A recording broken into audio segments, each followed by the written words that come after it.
Hello everyone, my name is Rita Chidera, known as Bella O. I'm from Enugu local government area, Enugu State.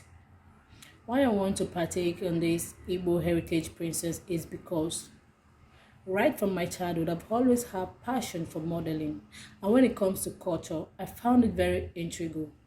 Why I want to become the Igbo Heritage Princess is because I see Igbo culture and heritage as one which should not only be exhibited within our Igbo entity, but should be made to be a global exhibition so that the world will know that Igbo culture and heritage is something that is worth emulating.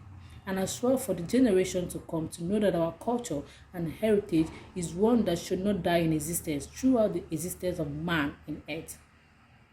So everyone, I hereby solicit for your support to make this vision and dream